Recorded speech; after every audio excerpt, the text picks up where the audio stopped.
मिंबर पर रौनक अफरोज अर्श मकाम सादात किराम उलमाए ज़वील एहतराम हाज़रीन महफिल पर्दा नशीन माओ और बहनों, अस्सलामु अलैकुम वरहमतुल्लाहि वबरकातुहू। निहायती अदब और एहतराम के साथ अपने और सारी कायनात की मरकज़ अक़ीदत अनीस बेकसां चारा साज़े दर्द मंदा, हम गरीबों के गम गुसार, हम फ़कीरों की सरवत, शहर यार इरम ताजदार हरम नौबहार शफ़ाअत, शब असरा के दूल्हा नौशे बज़्म जन्नत, दानाए सुबुल मौलाए कुल ख़त्मुर रसुल, खुसरवे खूबां सयाही लामका वजह कुन फ़का, दुर्रिल्लाहिल मकनून सिर्रिल्लाहिल मखज़ून आलिम मा काना व मा यकून, आबो गिले अम्बिया जानो दिले असफिया, मतले हर सआदत मक़ते सियादत, मुस्तफ़ा करीम रऊफ़ुर रहीम, हुज़ूर अहमदे मुज्तबा मुहम्मदुर रसूलुल्लाह सल्लल्लाहु तआला अलैहि व आलिहि व सहबिही वबारक वसल्लमा की बारगाह बेकस पनाह में जिस तरीके से पढ़ाऊं बुलंद आवाज से मेरे साथ मिलकर पढ़ें। अस्सलातु वस्सलामु अलैका या रसूल अल्लाह, अस्सलातु वस्सलामु अलैका या नबी अल्लाह, अस्सलातु वस्सलामु अलैका या हबीब अल्लाह वाला आलिका व अस्हाबिका या नूर अल्लाह सल्लल्लाहु तआला अलैहि वसल्लम। होते कहाँ खलील बिना काबा मिना, होते कहाँ खलील बिना काबा मिना, लौलाक वाले साहिबी सब तेरे घर की है।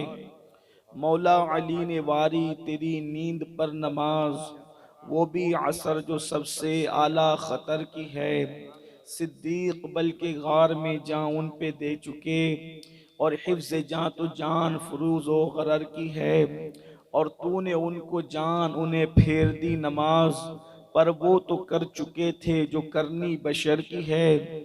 साबित हुआ कि जुमला फराइज फरू वो हैं, असलुल उसूल बंदगी उस ताजवर की है। महबूब रब्बे अकबर है उस सब्ज़ कुब्बा में, पहलू में जलवागाह अतीको उमर की है। सादैन का किरान है पहलू है माह में, झुरमुट किए हैं तारे तजल्ली कमर की है। काबा दुल्हन है तुरबते अक़दस नहीं दुल्हन, काबा दुल्हन है तुरबते अक़दस नहीं दुल्हन।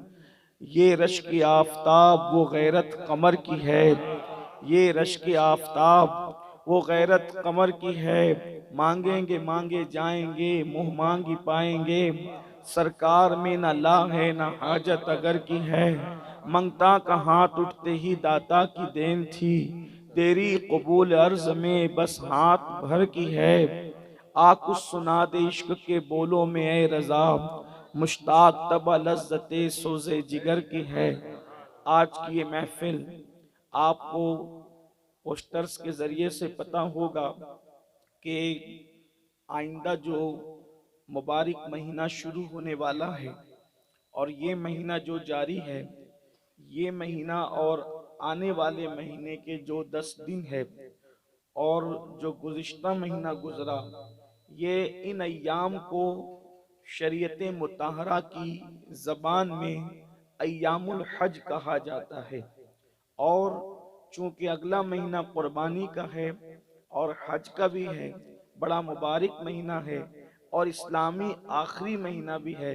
यानी इसके बाद जिलहज्जा के महीने पर जो हिजरी साल है उसका इख्तिताम हो जाएगा, और फिर उसके बाद माह मुहर्रम से इस्लामी नए साल का आगाज होगा।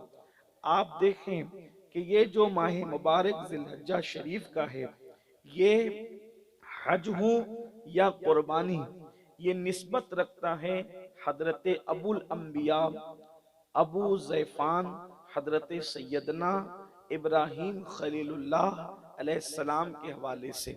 और आज मुझे उन्वान दिया गया है हजरत सैयदना इब्राहिम खलीलुल्लाह की सीरत तैयबा पर कुछ गुफ्तगू की जाए।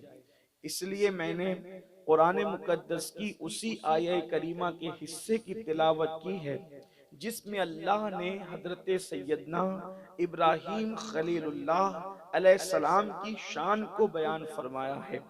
पहले आपको ये मालूम होना चाहिए कि हजरत सैयदना इब्राहिम अलैहिस्सलाम से पहले जितने अंबिया हुए, इब्राहिम अलैहिस्सलाम से पहले जितने अंबिया हुए उनकी तादाद बड़ी मुख्तसर है, और इब्राहिम अलैहिस्सलाम के बाद फिर जितने अंबिया हुए, खातिमुन नबीयीन कायदुल मुरसलीन हमारे आका व मौला मोहम्मदुर रसूलुल्लाह अरवाहुना फिदा सल्लल्लाहु अलैहि व आलिहि वसल्लम तक सारे अंबिया हजरत इब्राहिम अलैहिस्सलाम की औलाद में पैदा हुए।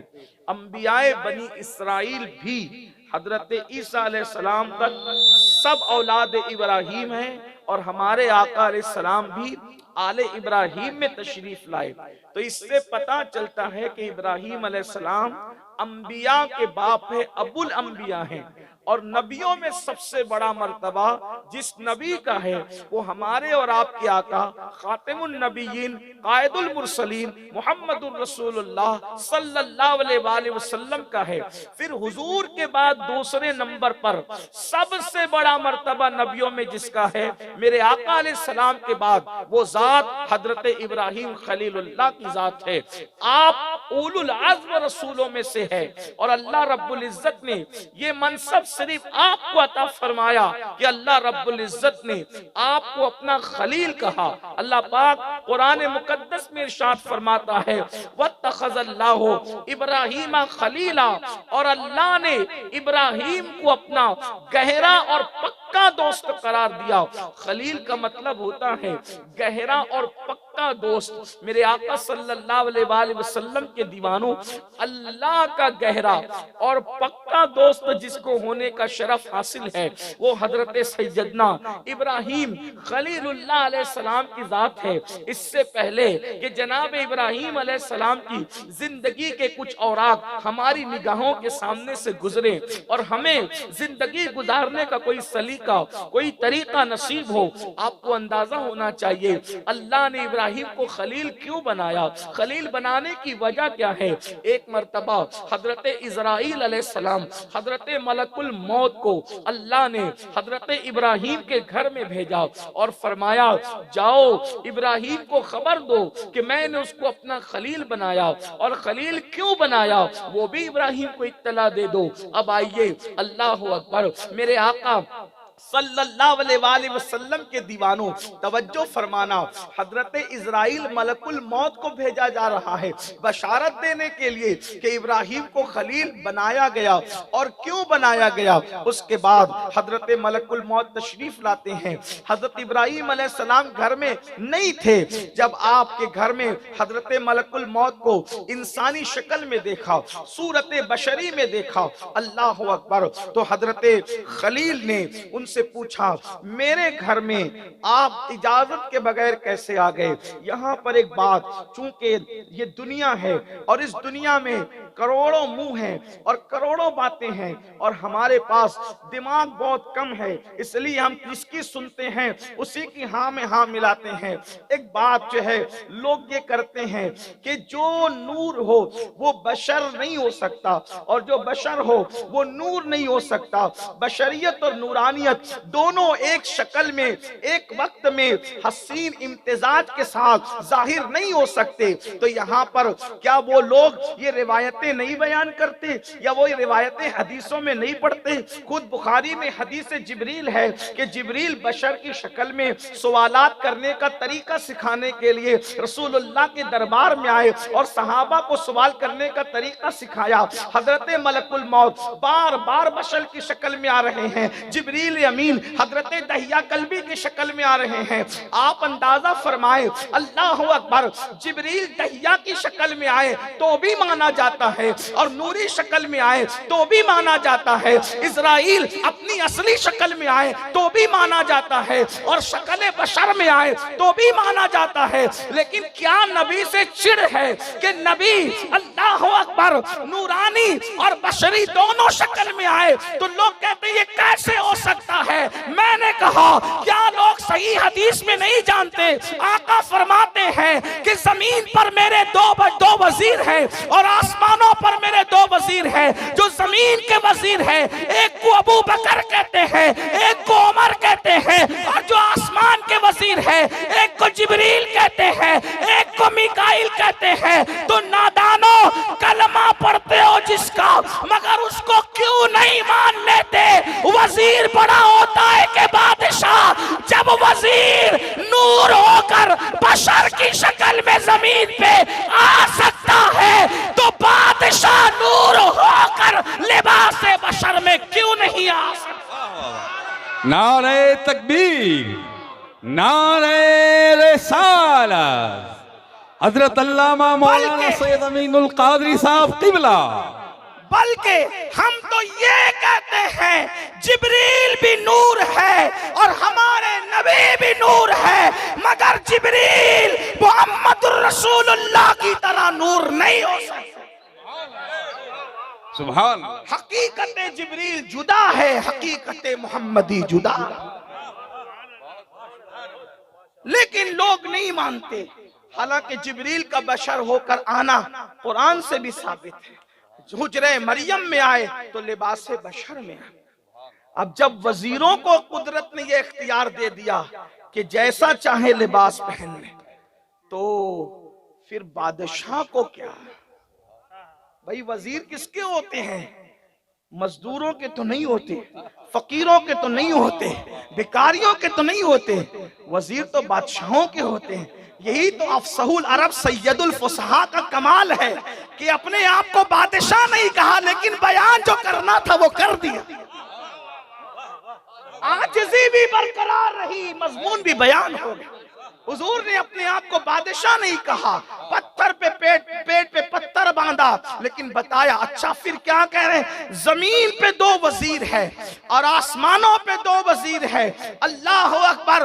ये बता रहे बादशाह की बादशाहत जहां जहां होती है वजीर भी वहां वहां होते हैं। तो फरमाया ये मत समझना कि मेरी बादशाह सिर्फ जमीन तक है, बल्कि आसमानों पर भी बादशाह रखता हूँ, वजीर रखता हूँ, इसीलिए मेरी बादशाहत आसमानों में भी है। और एक और बात, वजीर जहां तक होता है बादशाहत वहां तक होता। तवज्जो है आप, नबी का एक वजीर सिदरतुल मुंतहा पे रहता है, तो पता चला कि नबी की बादशाहत सिदरा तक है और उसके आगे फिर मकान ही खत्म है।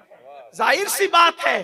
तो पता चला जहां मकान का एंड है, जहां मकान का इख्तिताम है, वहां नबी का वजीर रहता है। तो बता दिया जहां वजीर है वहां हमारी हुकूमत है। इसीलिए तो मेरे इमाम कहते हैं सरे अर्श पर है तेरी गुजर, दिले फर्श पर है तेरी नजर, मलकूत मुल्क में कोई शय नहीं वो जो तुझ पे आया नहीं, वही नामका के मकी हुए, सरे अर्श तख्त नशी हुए। ये नबी है जिनके हैं ये मकान, वो खुदा है जिसका मकान है।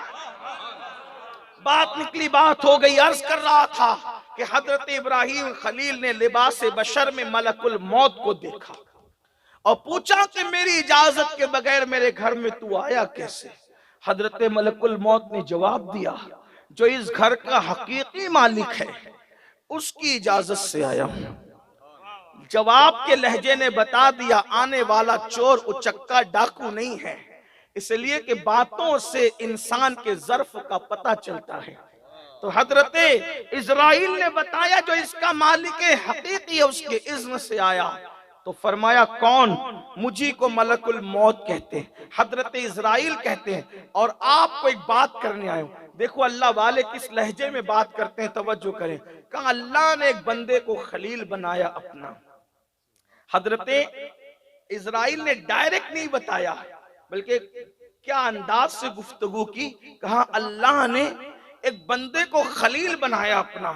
तो इब्राहीम अलैहिस्सलाम ने कहा क्या खुश नसीब है वो बंदा, जल्दी मुझे पता बताओ, अगर वो मशरिक में होगा तो भी चल के मिलने जाऊंगा, अगर मगरिब में होगा तो भी मिलने जाऊंगा। इसलिए कि मकाम खुल्लत कोई मामूली मकाम है, बताइए, ताकि मैं उस बंदे की जियारत करूं कि अल्लाह ने उसको अपना खलील बनाया, मेरे यार का जो खलील है उसकी जियारत मेरे लाजमी है। तो हजरत मलकुल मौत ने ये शौक देखा तो फरमाया बताऊं वो कौन है, वो आप ही तो हैं,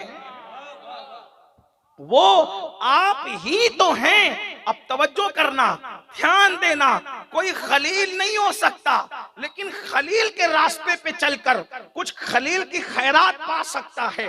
अल्लाह अकबर। अर्ज किया, फरमाया मैं खलील हूं, कहा आप ही को खलील बनाया, खुश हुए। और फिर कहा अल्लाह ने मुझे ये भी कहा कि इब्राहीम से कहना कि खलील क्यों बनाया, खलील बनाने की वजह क्या है वो भी बता देना। तो कहा किस वजह से खलील बनाया। अब सुने, जिनकी पूरी तवज्जो तस्बीह घुमाने की तरफ, जिनकी पूरी तवज्जो सिर्फ मुसल्ले की तरफ, जिनकी पूरी तवज्जो रात दिन जबान पे जो है वो औराद व वज़ाइफ की तरफ है, हालांकि मैं तस्बीह, मुसल्ला, औराद व वज़ाइफ का कतन मुखालिफ नहीं, बल्कि मेरा मिशन जिंदगी का यही है कि अल्लाह करे लोग इस तरफ आए। लेकिन जो इसी को सब कुछ समझकर सब छोड़ बैठे हैं, उनसे ये बताया जाए कि दीन मुकम्मल दीन है, दीन पूरा निजाम हयात है, दीन मुकम्मल कानून इलाही है, दीन मुकम्मल दीन है।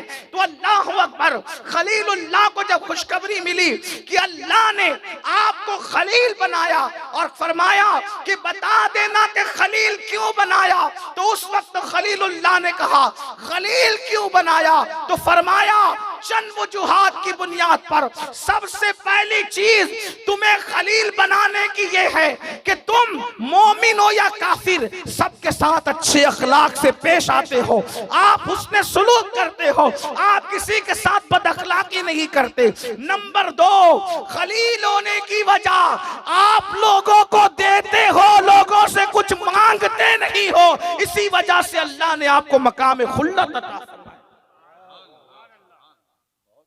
अता करना, सखावत ने आपको खुल्लत के मकाम। इससे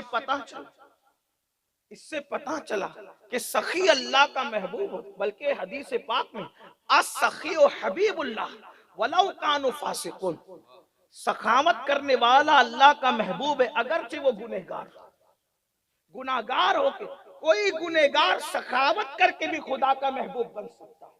इससे सखावत की अजमत पता चलती। हजरत इब्राहीम अलैहिस्सलाम ने पूरी जिंदगी कभी अकेले खाना नहीं खाया, इब्राहीम अलैहिस्सलाम ने पूरी जिंदगी कभी अकेले खाना नहीं खाया।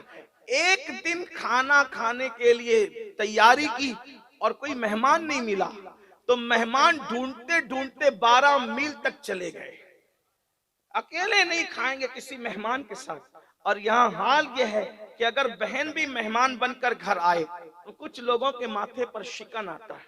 याद रखना, मेहमान की, सूफिया कहते हैं मेहमान की इज्जत करना अल्लाह की ताजीम करने के बराबर है, अल्लाह की तकरीम के बराबर है। और अल्लाह के रसूल अलैहिस्सलाम फरमाते हैं जो अल्लाह और यौम आखिरत पर ईमान रखता हो उसको चाहिए कि वो मेहमान की इज्जत करे, मेहमान की तकरीम करे, मेहमान की ताजीम करे। और आपको बताऊं, खलीलुल्लाह के बारे में कहा कि आप देते हैं, मांगते नहीं, आप देते, सखावत करते हैं। आइए उसकी एक झलक आपको बताऊं। मौलाए कायनात की जिंदगी में अल्लाह अकबर, सैयदुस सादात मौलाए कायनात अली मुर्तजा सैयदना अली करमल्लाहु ताला वजहुल करीम के बारे में अल्लामा शरफुद्दीन यहिया मनीरी लिखते हैं, जरा कोई सखावत का ये अंदाज देखें। हातिम ताई की रूह भी रश्क की नजर से देखती होगी। अल्लाह अकबर, सखावत का ये मिजाज, अल्लाह अल्लाह। अंदाजा फरमाए, जंग का मौका है, तवज्जो करना। अल्लामा शरफुद्दीन यहिया मनीरी अली जैसा बुजुर्ग लिख रहा है, जंग का मौका है, जंग पूरे शबाब पर है, मौला अली की तलवार जुल्फिकार हैदरी अपने पूरे जौहर दिखा रही है। ऐसे में दुश्मन कहता है अली आपकी तलवार मुझे भीख में चाहिए। तवज्जो करना, ऐन जंग की हालत में अली ये मुर्तजा से कहा जा रहा है अली आपकी तलवार मुझे भीख में चाहिए। उठी हुई तलवार फौरन आड़ी हो जाती है और यूं दुश्मन के हाथ में दे दी जाती है। दुश्मन तलवार लेता है और लेकर कहता है कि अली या तो तू बेवकूफ है, नादान है तू, या तो तुझ जैसा जो है वो बहादुर कोई नहीं। मेरे मौला ने फरमाया हम दोस्त दुश्मन नहीं देखा करते, जो हाथ पसार देता है हाथ खाली नहीं करते, अता कर। तूने साहिल के लहजे में मांगा, मैंने तुझे अता कर दिया। अरे आले इब्राहिम की सखा का ये आलम है तो इब्राहिम की सखावत का आलम है। सखावत खलीली क्या हो, यही लोग तो आले इब्राहिम है, वरना दुरूद और किस पे पढ़ते हैं आप नमाज? ये तो आले इब्राहिम, यही लोग तो हैं रह के फाके में मोहम्मद के, रह के फाके में औरों को खिलाने वाले। ऐसे होते हैं मोहम्मद के घराने।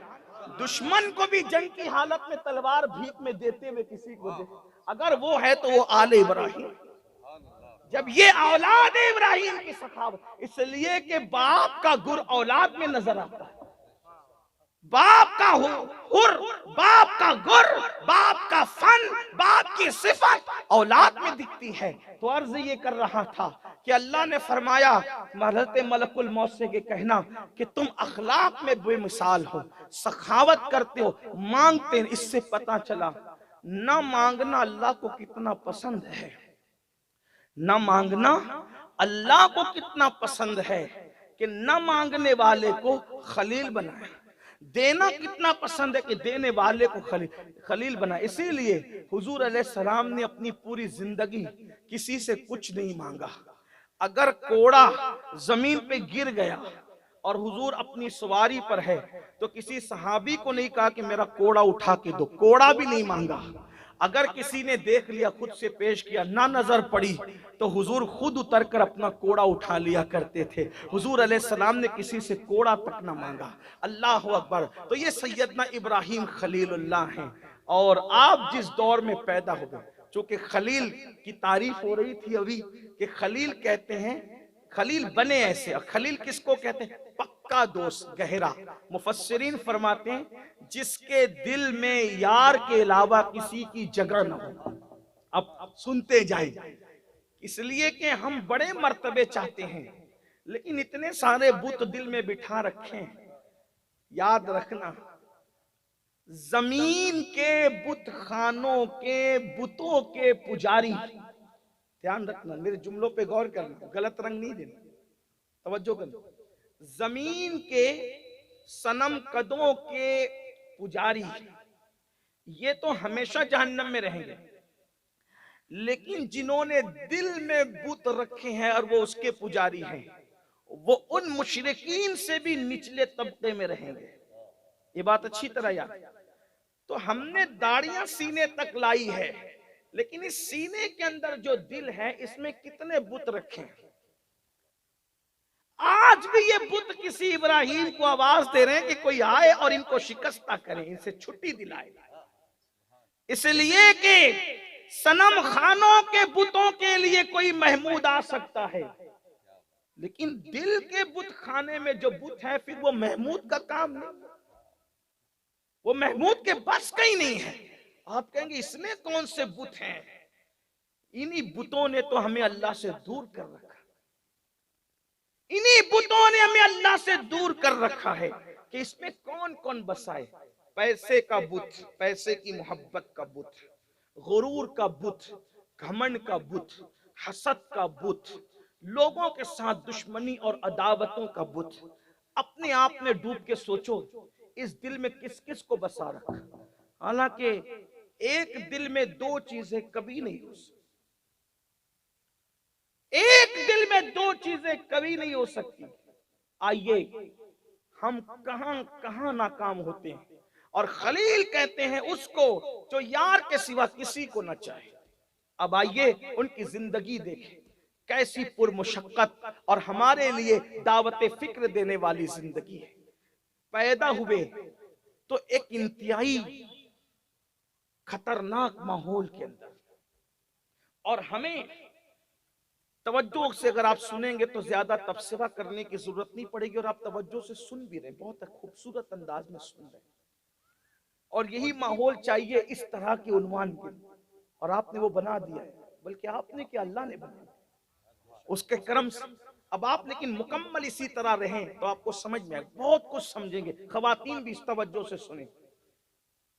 बहुत खतरनाक माहौल में पैदा हुए, और माहौल खतरनाक बनाया बादशाह ने, और उस बादशाह का नाम था नमरूद इब्ने कनान, कनान का बेटा नमरूद। और वो पूरी दुनिया का बादशाह था जिसके दौर में इब्राहिम अलैहिस्सलाम की विलादत। 4 बादशाह गुजरे हैं जिन्होंने पूरी दुनिया पर हुकूमत की। देखिए, आज नौजवानों से तवज्जो चाहता हूं जो आमतौर पे पढ़े लिखे हैं। आज पूरी दुनिया पे हुकूमत करना आसान है, लेकिन वो दौर खच्चरों का, पैदल का, ऊंटों का सफर का दौर था।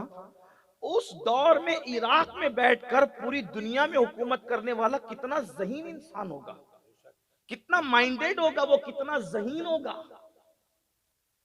नमरूद पूरी दुनिया का बादशाह, पूरी दुनिया का हाकिम, काफिर। बुख्त नस्र पूरी दुनिया का बादशाह। ये 2 काफिर बादशाह पूरी दुनिया के बादशाह, और 2 मोमिन बादशाह पूरी दुनिया के बादशाह, हजरत सुलेमान अलैहिस्सलाम और सिकंदर जुल्करनैन। ये दोनों पूरी दुनिया के 2 बादशाह मोमिन हुए, 2 बादशाह गैर मोमिन हुए।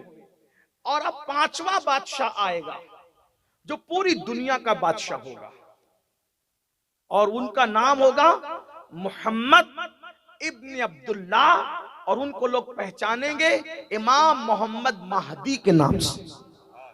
वो 5वां बादशाह है जो पूरी दुनिया का, वो मुंतजर है, सारी दुनिया उनका इंतजार कर रही है।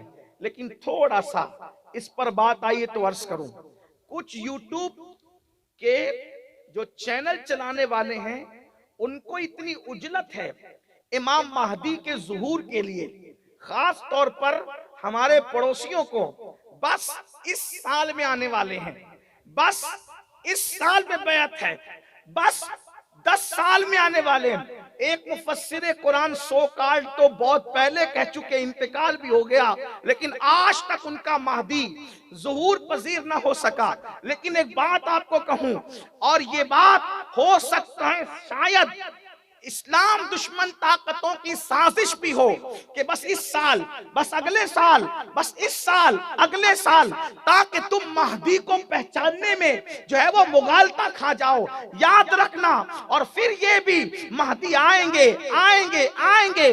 तो इस तरह से किसी तरह हमारे अंदर बुज़दिली पैदा करना भी मकसूद है कि जब 5 साल में वो आने वाले हैं तो फिर मैंने क्यों कुछ मेहनत करना। महदी आएंगे और पूरा इनकलाब बर्पा कर देंगे, 10 साल में आएंगे पूरा इनकलाब बर्पा कर देंगे, 1 साल में तो आने वाले, तो मैंने कुछ नहीं करना। याद रखना, महदी जब आएंगे आएंगे, उनके नालैन पर मेरी जान कुर्बान, मेरी आल कुर्बान, मेरे माँ बाप कुर्बान, वो मेरे आका के शहजादे हैं, हुजूर ने उनकी तारीफ की है। मगर सुनो, महदी इतनी जल्दी नहीं आएंगे। अरे एक छोटे से जलसे में अगर चंद लोग आवाज देते हैं तो ईमान के नाम पे जब हजारों लोग जमा हो जाते हैं तो इस वक्त महदी क्यों आएंगे? महदी तो उस वक्त आएंगे जब लोग इस्लाम का नाम लेने में भी हार महसूस करेंगे। अभी तो इतनी ज्यादा बड़ी तादाद में अहले ईमान मौजूद है, इतनी जल्दी ज़ुहूर महदी नहीं होगा। बल्कि मेरे इमाम अहले सुन्नत ने शेख मुहियुद्दीन इब्ने अरबी के कश्फ को सामने रखते हुए बताया कि जिस वक्त 20वीं सदी होगी हिजरत की, उस वक्त इस्लामी हुकूमत पूरी दुनिया से खत्म हो जाए। अभी भी पूरी दुनिया में अक्सरियत ममालिक इस्लामी हुकूमत की है, और 20वीं सदी जब हिजरत की होगी तो पूरी दुनिया से इस्लामी हुकूमत खत्म हो जाएगी, और उसके बाद फिर ज़ुहूर महदी होगा। यानी अगर शेख मुहियुद्दीन इब्ने अरबी की तहकीक को सामने रखकर देखा जाए तो अभी भी कमोबेश 500 साल मौजूद है। ये क्या इसी साल उसी साल, और फिर जब ये इसी साल उसी साल इस तरह की मगजमारी करते हैं तो फिर कोई हैदराबाद से उठ के कहता है कि मैं महदी हूँ, कोई दिल्ली से उठ के कहता है मैं महदी हूँ, कोई यमन से उठ के कहता है मैं महदी हूँ। ये हैदराबादी यमनी शामी नहीं होंगे महदी, महदी तो मोहम्मदी होंगे, आले रसूल होंगे, न वो मिर्जों में होंगे ना पठानों में होंगे, वो तो सैयद होंगे, उनके बाबा हसनी होंगे, उनकी अम्मी हुसैनी होगी। और आका अलैहिस्सलाम ने इतना वाज़ेह तौर पर बयान कर दिया, यहां तक फरमाया वो जो मोहम्मद महदी होंगे उनका नाम मेरे बाबा के, उनके अब्बा का नाम मेरे बाबा के नाम पे अब्दुल्ला होगा, उनका नाम उनकी अम्मी का नाम मेरी अम्मी के नाम पे आमिना होगा, उनके बाप भी अब्दुल्ला होंगे, उनकी अम्मी भी आमिना होगी और उनका नाम भी मोहम्मद होगा। और फिर आका ने यहां तक फरमाया उनके रुखसार पर तिल होगा, उनका कद मियाना होगा, वो पूरी जिंदगी एक आम इंसान की तरह गुजारेंगे और रातों रात में वो आलिम बन जाएंगे, एक रात में उनकी जिंदगी बदल जाएगी, ये शान उनकी होगी, हसनी हुसैनी सैयद होंगे। इतना वाजे करने के बाद भी किसी की भी बात में आ जाते हो, नहीं अभी बहुत वक्त है, लोग जल्दी मचाते हैं, जो जल्दी मचाते में मुझे पता है, जैसे यहूदी जल्दी मचाते थे आखिरी नबी आएंगे आएंगे, और जब आए तो मुखालिफ हो गए हसद के मारे। क्यों? क्योंकि उनको पता था तवज्जो करना है। बहुत नफीस नुक्ता आपके सामने पेश करूं। यहूदी क्या कहते थे? आखिरी नबी आएंगे आएंगे आएंगे, तो उनको लालच ये थी कि आखिरी नबी बनी इसराइल में आएंगे, लेकिन आए बनु इस्माइल में, तो मुखालिफ हो गए। सारा जो वो जितना चर्चा करते थे, जितने हंगामे करते थे, सब उलट करके रख दिया। तो एक तबका है जो 10 दिन तक के काले कपड़े पहनकर सीना ठोकता है, तो वो कहता है आएंगे आएंगे आएंगे, और उनका दिमाग ये है कि वो हमारे अंदर आएंगे, वो हमारे अंदर आएंगे, लेकिन उनको पता होना चाहिए जितनी उजलत मचा रहे यहूदियों की तरह वो तुम्हारे अंदर नहीं आएंगे, वो 4 यारों को मानने वालों के दरमियान तशरीफ लाएंगे। हाँ, वो 4 यारों को मानने वालों के दरमियान तशरीफ लाएंगे, वो उम्मतुल मोमिनीन की इज्जत करने वालों के दरमियान तशरीफ लाएंगे। क्यों? इसलिए कि वो उस हसन के बेटे होंगे जिस हसन के मुंह पर तुमने सुलह के बाद तमाचे मारे, वो हसानी सैयद होंगे, हुसैनी भी होंगे माँ की तरफ से। तो उस वक्त तो तुम मुंह काला करके फिरोगे, बल्कि तुम्हारा वजूद भी रहे कि ना रहे पता नहीं तब तक, लेकिन ये नहर जो चल रही हो बराबर रहेगी। तो मेरी आपसे गुजारिश है थोड़ी उजलत पे काम न लें। तो बहरहाल बात दूर निकली। 4 बादशाह हुए दुनिया में, 2 मोमिन 2 गैर मोमिन जिन्होंने पूरी दुनिया पे हुकूमत की। उसमें से कौन था? नमरूद इब्ने कनान। अब नमरूद जो है उसको लोग खुदा मानते थे। खुदा मानने के लिए भी तो कोई ना कोई चीज उसके पास होगी, तभी लोगों ने खुदा माना, ऐसे तो नहीं माना होगा।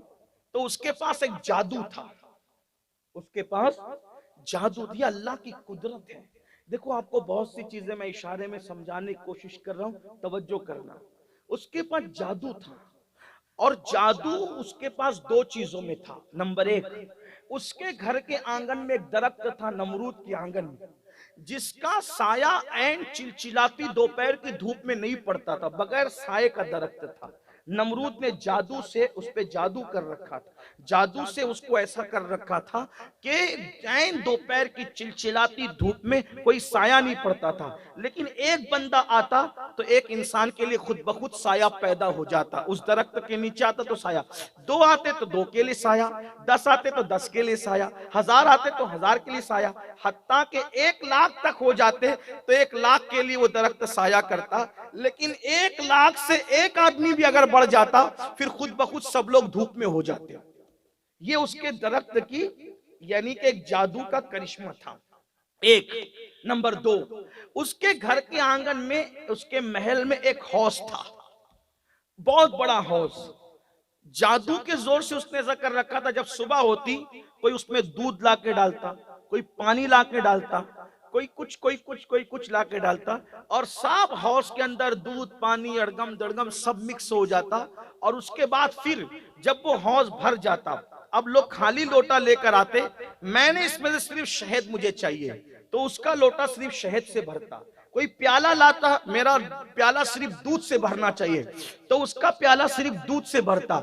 जाहिर सी बात है, जब सब मिक्स हो गया तो फिर ये प्याला और लोटे में अलग अलग चीज का आना इंसान को बड़ा मुतासिर करता। देखो, एक काफिर के पास ये जादुई ताकत थी। आजकल भी लोग टीवी पर बैठे हुए कि ये बंदा दिल की बात बता रहा है, ये बंदा जो कुछ इसको दिया जा रहा है ये बराबर कर रहा है कि तूने ऐसा किया, वैसा किया, ये किया, वो किया, तो इसके पास कौन सी शक्ति आ गई? कोई अक्ति शक्ति नहीं, कल का जादू था, आज का भी जादू है। वरना अगर वाकई इसके पास कोई ऐसी ताकत होती अल्लाह की दी हुई, तो ये लोगों को शब्दों में क्यों मसरूफ रखता? बल्कि मैं तो उससे बड़ी बात कहता हूं, आपको पता होगा हमारे यहाँ महाराष्ट्र में मीना बाजार जब आता है, तो मीना बाजार जब आता है तो वहां बहुत सारी चीजें होती है, तो उसमें गधा भी आता है मीना बाजार के अंदर। आपके यहाँ गुजरात में भी होगा, उसका नाम वो अलग अलग रियासत के एतबार से अलग अलग रखते हैं। तो गधे का नाम हीरा लाल पन्ना लाल होता है, तो वो सबको जो है वो जमा करता है। मैंने नहीं देखा उसको, अल्लाह जानता है, नहीं देखा, लेकिन बहुत मोतेबर लोगों ने मुझे ये बात बताई है। और आप जिस हिसाब से मुस्कुरा रहे हैं तो आपकी भी पोल खुलती है कि आपने भी उसको देखा है। ठीक है, लेकिन कोई बात नहीं, गधे को देखना कोई बुरी बात नहीं है। और अगर गधा कोई जो है छुपी बातों की खबर दे रहा है तो गधा गधा ही रहेगा। अगर गधा पर्चियों को जो है देख करके किसी की जिंदगी के राज ओपन कर रहा है तो गधा गधा ही रहेगा। तो वो हीरा लाल पन्ना लाल जो गधा होता है मीना बाजार में आता है, फिर एक सारा वो मजमा जमा होता है, और फिर किसी की घड़ी ले ली जाती है, गधे की आंख पे पट्टी होती है, और फिर घड़ी लेकर किसी के पास दे दी जाती है, किसी का छल्ला किसी के पास दे दिया जाता है, और फिर गधे का मालिक उस पट्टी आंख पर बंधे हुए गधे से कहता है कि बता फुला की घड़ी किसके पास है। तो वो गधा बराबर वहां जाकर के खड़ा होता है जिसके पास वो घड़ी मौजूद है। आप देखना, गौर करना, मीना बाजार में जाने की तरगीब नहीं दे रहा हूं, लेकिन जो लोगों से मुतासिर हो रहे हो तो उसके बारे में बता रहा हूं। तो क्या गधा ये बातें करेगा तो तुम गधे के चक्कर में भी गधे बनोगे? अल्लाह के बंदो, किसी के दिल की छुपाना ये कीमती बात नहीं है, बल्कि ईमान पर कायम रहना ये कीमती बात। असल चीज ईमान है। निजात का दारो मदार छुपी हुई बातों को खोलने पर नहीं है, निजात का दारो मदार ईमान पर है। वरना एक तो ऐसा अजमेर शरीफ में मिला था ना, आया था हवा में उड़ने के लिए, और हवा में उड़ने के लिए आया तो मेरे ख्वाजा नफ्सियात को समझते थे। जब वो हवा में उड़ा तो ख्वाजा ने कहा मैं नहीं उड़ूंगा, क्योंकि अगर मैं भी उड़ा तो इसमें और मुझ में फर्क क्या रह जाएगा। ये अल्लाह वालों की शान है। मेरे ख्वाजा 90 लाख को कलमा पढ़ाने वाले गरीब नवाज, हिंदुस्तान का असल बादशाह, 800 साल से अगर कोई है तो उसको सिर्फ और सिर्फ मोइनुद्दीन हसन चिश्ती के नाम से जाना जाता।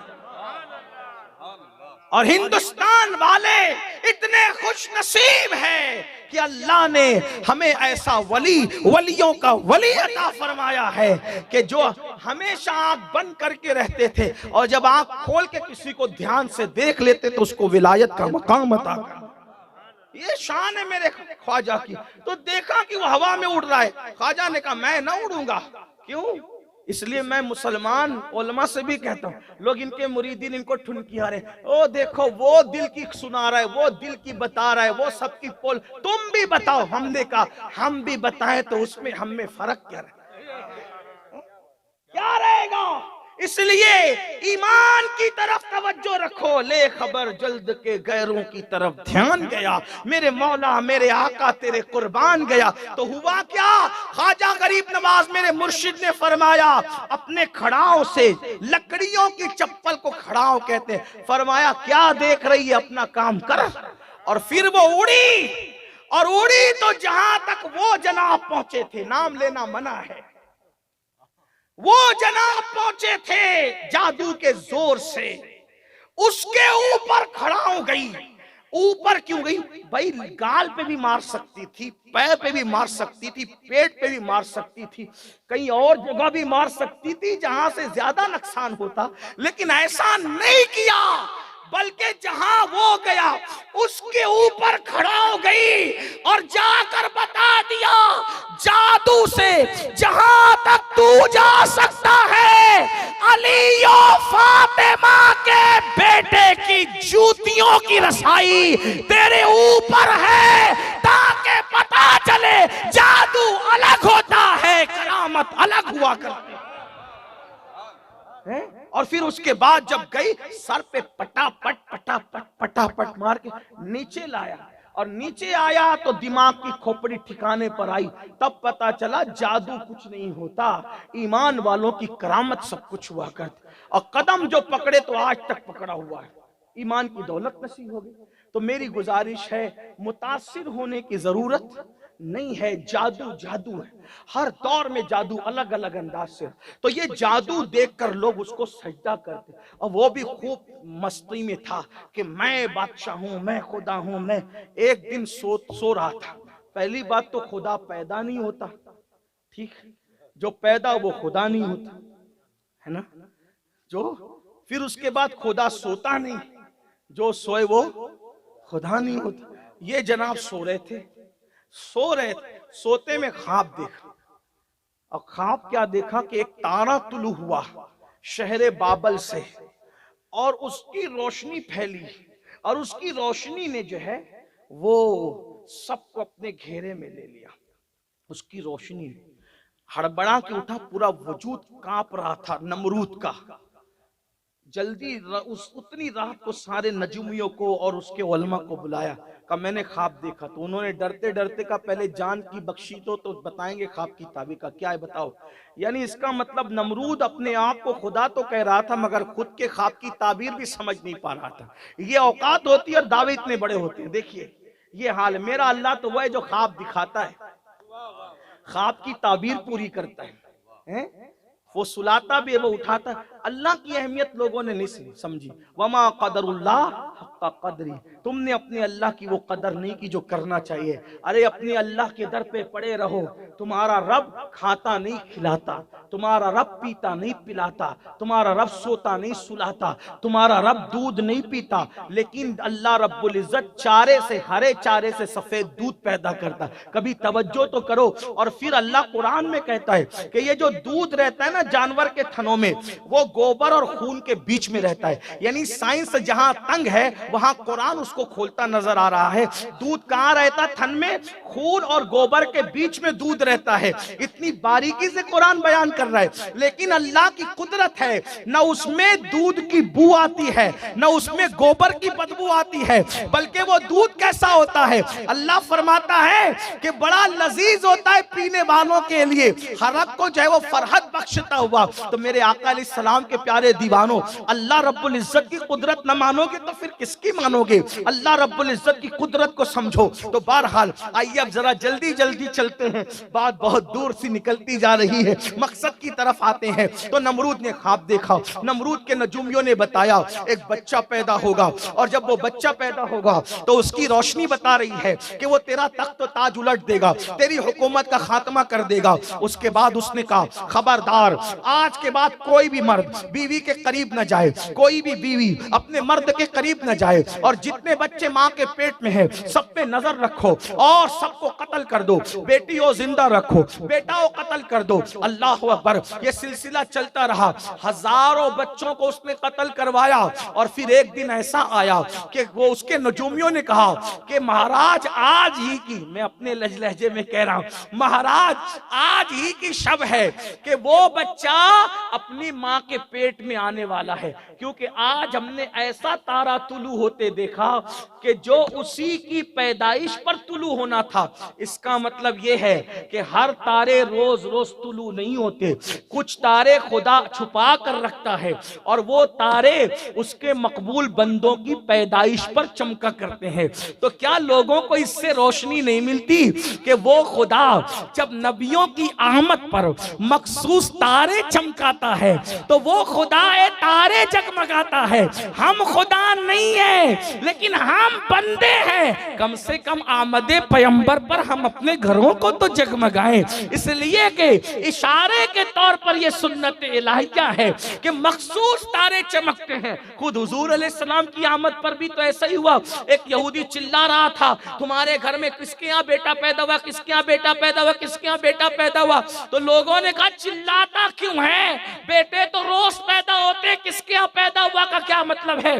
कहा वो रोज पैदा होते अलग है, आज एक ऐसा तारा मैंने तुलू होते देखा जो सिर्फ आखिरी नबी की पैदाइश पर तुलू होने वाला था, वो तुलू हो गया।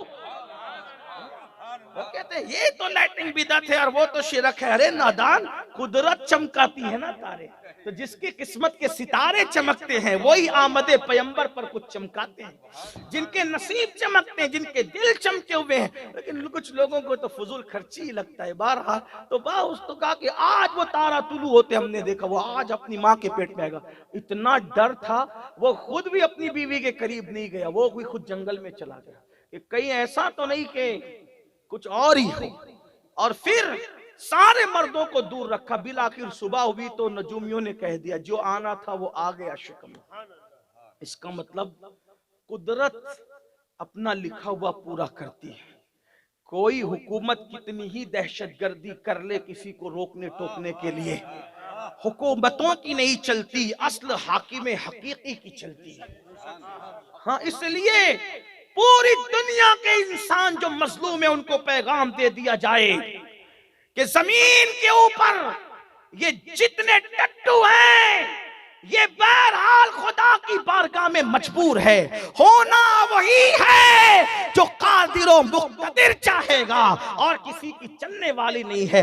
इन्नल्लाह अला कुल्लि शैइन कदीर। और हालात बदलने के लिए कोई बराहीम जरूर दुनिया में आता है। हर जुल्म की इंतहा है, हर जुल्म की इंतहा है। जब रात तारीख होती है तो सुबह का सवेरा नमूदार होता है। हर मौसम बदलता है। जब गर्मी शबाब पर आती है तभी बारिश का मौसम आता है। जब बारिश शबाब पर आती है तब सर्दी का मौसम आता है। जब सर्दी शबाब पर आती है पता चला जब किसी का शबाब होगा तो उसका खात्मा जरूर होगा। दुनिया में अगर जुल्म का शबाब है तो लोगों को खुशखबरी है, इस शबाब के बाद जुल्म का अंधेरा खत्म होने वाला है और इंसाफ का सूरज तुलू होने वाला है। अल्लाह अकबर। इसलिए अल्लाह के बंदो अल्लाह के दर से चिमटे रहो, अल्लाह की दहलीज से लिपटे रहो। मायूस होने की जरूरत नहीं है, उम्मीद पर जियो। नाउम्मीदी कुफ्र है। इकबाल ने कहा था बुतों से तुझको उम्मीदें खुदा से नामीदी, बुतों से तुझको उम्मीदें खुदा से नामीदी। मुझे बता तो सही और काफरी क्या है, कुफ्र और क्या चीज है कि तुझे दूसरों से उम्मीद है और खुदा से उम्मीद नहीं। नहीं नहीं, देखो इतने पहरों में आने वाला आ गया। अल मुख्तसर ये 9 महीने बीत गए। हजरत तारक की बीवी ने अल्लाह अकबर जो है विलादत के वक्त जंगल का रुख किया। एक और खास बात, औरतों के शिकम में, बेहयाई की बात नहीं कर रहा, सिर्फ समझाने के लिए, औरतों के शिकम में जब बच्चा आता है तो उसका इजहार होता है। लेकिन इब्राहिम खलील उस दौर में आए कि चूंकि नजरें डाली जा रही थी तो शिकम में रहे, लेकिन माँ का पेट जाहिर नहीं हुआ। पता चला नबी पैदा भी होता है तो आम बशर की तरह नहीं आता बल्कि मौजज़ाते तौर पर आता। जंगल गई, एक गार में विलादत हो। हजरत तारक अपनी बीवी के साथ थे। इतना खूबसूरत बच्चा, कितना खूबसूरत। हुजूर अलैहिस्सलाम फरमाया करते थे कि मेरे दादा इब्राहिम मेरे हम शक्ल थे। हाँ, वो मेरी तरह थे। आका फरमाते वो मेरी तरह खूबसूरत थे, बहुत हसीन और जमील थे इब्राहिम अलैहिस्सलाम। लेकिन रो पड़ी, इतना खूबसूरत बच्चा घर ले जाऊंगी नमरूद काट देगा। हजारों बच्चे इसी की वजह से तो कत्ल किए हैं, तो काट न दे, छोड़ दिया, गार में छोड़ दिया, चली गई। देखो अल्लाह वालों का इम्तिहान, पैदाइश कितने खतरनाक माहौल में। एक बात याद रख, अल्लाह जिसकी हिफाजत करे, फानूस बन के जिसकी हिफाजत हवा करे, वो शम्मा क्या बुझे जिसे रोशन खुदा करे। यहाँ अपने तालिब इल्मों से कहता हूँ, आप कहते हो हमारे साथ ताज्जुब होता है, हमारी मार्कस काटी जाती, हमें नौकरियां नहीं मिलती। मैं कहता हूं मेहनत करो और तकदीर की उलझी हुई जुल्फों को नाखूने तदबीर से संवारने की कोशिश किया करो। किसी हालात से मुतासिर नहीं होना और बिल्कुल मायूस नहीं होना। डटो, चैलेंजेस का मुकाबला करो। हम मारने पीटने वाले लोग नहीं, हम लड़ने झगड़ने वाले लोग नहीं, लेकिन हालात का मुकाबला औकाब की तरह करो। जैसे जब बारिश होने वाली होती है, चिड़िया, कौवे, चील सब बारिश का उनको अंदाजा होता है, अब ठंडी हवा आ रही है तो बारिश होगी, बादल आए तो बारिश होगी, सब अपने अपने घोंसलों में जाकर के घुस जाते हैं। एक ही परिंदा होता है, ना जो घोंसला बनाता है ना जो घोंसले में जाता है, उसको औकाब कहते हैं। औकाब वो इंतजार करता है, ए बारिश आ ताकि मैं तेरे चैलेंज का मुकाबला करूं। और जब बारिश जितनी जोर होती है वो उतनी बुलंदी पे उड़ता है और मौसम के साथ एंजॉय करता है। क्या होता है, वो एंजॉय करता है मौसम के साथ। मौसम बदलता है, औकाब का कुछ नहीं बिगाड़ता। बिला तमसील मोमिनों के बच्चों, तुम औकाब की तरह हो। मौसम कोई हो उससे एंजॉय किया करो, डरा मत करो, इसलिए कि होना वही है जो अल्लाह चाहेगा। मौत लिखी है, मौत आएगी, जिंदगी लिखी है, जिंदगी होगी। याद रखना। अल्लाह अकबर। एक गार में इब्राहिम अलैहिस्सलाम को डालकर मां निकल गई। बताएं क्या है, अंगूठा चूसते हैं तो अंगूठे के अंदर दूध आ रहा है, अंगूठे में अल्लाह ने दूध पैदा कर दिया। कोक लोग अल्लाह की शान को समझे, तौहीद को समझे, अल्लाह की कुदरत को। अगर आज भी कोई इब्राहिम की तरह अंगूठा चूसने वाला हो तो खुदा उसके अंगूठे में भी गिज़ा पैदा करता है। अल्लाह अकबर। अंगूठा चूसते, माँ चली गई, हफ्ते भर के बाद आई तो सीना धड़क रहा था। माँ तो माँ होती, सीना धड़क रहा था। क्या, अल्लाह अकबर। मेरे लाल का क्या हुआ होगा, जंगल के दरिंदे खा चुके होंगे, किस्सा तमाम हो चुका होगा। लेकिन फौरन दिल ने कहा, ऐ इब्राहिम की अम्मी, तू क्या ये बोल कर नहीं गई थी, अल्लाह ये बच्चा मैंने तेरे सुपुर्द किया, ये बच्चा मैंने तेरे तो जो चीज अल्लाह को सौंपी जाए वो कभी जाए नहीं। जो चीज अल्लाह को सौंपी जाए वो कभी, इसीलिए घर से बच्चे निकलो तो उनको फी अमानिल्लाह कहा, और तुम घर से निकलो तो बच्चों को याद कराओ कि वो तुम्हें फी अमानिल्लाह का मतलब होता है अल्लाह की अमान में। और जो चीज अल्लाह की अमान में हो उसका कभी नुकसान नहीं होता, बल्कि इसकी बरकत मैंने देखी, इसकी बरकत हमने अपने बुजुर्गों से सुना था, हमने अपनी आंखों से कई मर्तबा देखी। मेरे तीसरे नंबर के भाई हाफिज सैयद मुकीम, उनका एक्सीडेंट हो, मालेगांव के हॉस्पिटल में लेकर गए। पूरा मोहल्ला, सहरी के वक्त रमजान शरीफ में पूरा मोहल्ला जमा हो गया। अल्हम्दुलिल्लाह मेरे रब का एहसान है, जितना दुनिया के लोग हम लोगों को चाहते हैं उससे ज्यादा हमारे मोहल्ले के लोग हमें चाहते हैं। पूरा मोहल्ला जमा हो गया, हंगामा है। हॉस्पिटल ले गए तो डॉक्टर धीरे धीरे ड्रेसिंग करता है। मैं तो अंदर न जा सका, मुझसे खून नहीं देखा जाता, अंदर न जा सका। तो ताखीर हो रही तो मैंने कहा हमारे साथी जमील रजवी साहब से कि भाई जल्दी निकालो, क्योंकि डॉक्टर कहता है यहाँ इलाज नहीं होगा, धुलिया ले जाना। मालेगांव से धुलिया 50 किलोमीटर, धुलिया ले जाना पड़ेगा। तो डॉक्टर से को जल्दी करो, तो वो डॉक्टर कहते हैं भाई जल्दी कर, तू कहता है धुलिया ले जाना या इलाज नहीं होगा, तो जल्दी कर, मामला बहुत नाजुक। तो उसने कान में कहा धुलिया नहीं जा पाएगा ये, इसीलिए मैं धीरे धीरे कर रहा हूं कि जो होना यही हो जाए। ये हालत थी, ये नहीं जा पाएगा धुलिया। वो उसने कहा कि तू जल्दी कर, जो होना है वो होगा, लेकिन तू जल्दी कर। और उन्होंने आके मेरे कान में ये बात कही और फिर उसको एम्बुलेंस में रखा गया। मैं तो न जा सका, साथ में मेरा हौसला न था। घर के लोगों ने कहा जा रहे, मैंने कहा जो इब्राहिम और मूसा की अम्मियों ने कहा था मैं भी वही कहता, इसको मैंने तेरी अमान में दिया, फी अमानिल्लाह, अल्लाह की इज्जत की कसम, अल्लाह की इज्जत की कसम। के ठीक 1 हफ्ते के बाद वो अच्छा होके घर आ गया। इसलिए आपसे भी कहता हूं अल्लाह पे भरोसा। देखो अल्लाह से कुछ चीजें लेने के लिए नेक होने की जरूरत नहीं है, अल्लाह पर भरोसा होना चाहिए। दुआ की कबूलियत के लिए भी नेक होने की जरूरत नहीं, अल्लाह पे भरोसा होना चाहिए। अपनी बातें अल्लाह से मनवाने के लिए नेक होने की जरूरत नहीं, अल्लाह पे भरोसा होना चाहिए। जो अल्लाह पे यकीन करे अल्लाह उसके लिए काफी है। इसलिए घर से निकलो तो फी अमानिल्लाह बोलकर अपने बच्चों को ये याद दिला दो, फी अमानिल्लाह। फी हजरत इब्राहिम अलैहिस्सलाम की अम्मी ने कहा कि मैं तुझे तेरी अमान में देती हूँ, और जब वापस लौटी तो दिल धक धक कर रहा था। फौरन ख्याल है तूने तो अल्लाह की अमान में दिया है ना। जब वहां पहुंची तो क्या देखा, जंगल के दरिंदे चारों तरफ से घेर के बैठे हैं और हजरत इब्राहिम की हिफाजत करते। उसी गार के अंदर इब्राहिम अलैहिस्सलाम की परवरिश हुई और तकरीबन 11 या 12 साल तक के इब्राहिम अलैहिस्सलाम उसी गार में रहे। और जब उम्र बढ़ गई तब आप बाहर तशरीफ लाए, और जब बाहर आए तो फिर जो किया वो एक तवील दास्तान है, लेकिन बात बहुत दूर से दूर गई। एंड की तरफ जाना तो होगा। ये दास्तान इतनी तवील है, इतनी लंबी है कि घंटों में भी खत्म नहीं होगी। और मुझे मेरे आकाओं की जिंदगी पढ़ने का ऐसा लुत्फ है, ऐसा चस्का है कि थोड़ी देर के अंदर ये दास्तान मुकम्मल नहीं होती, इसके लिए तवील वक्त चाहिए। लेकिन एंड करता हूँ, अल्लाह ने आपको अपना खलील बनाया, और खलील उसको कहते हैं कि जो यार के अलावा किसी को न चाहे, यानी मोहब्बत सबसे करे, लेकिन जब यार की मोहब्बत और दूसरों की मोहब्बत आमने सामने हो जाए तो सबको कुर्बान कर दे। इसकी जलवगरी देखें आप, इसकी जलवगरी। खलील थे ना, खलील। अल्लाह ने कहा पहला इम्तिहान पैदाइश गार में हुई, दूसरा इम्तिहान अल्लाह की मोहब्बत में आग में डाले जाए। नमरूद से मुनाजरा किया था ना आपने, नमरूद से कहा था मेरा अल्लाह वो है जो मारता भी और जिलाता भी है।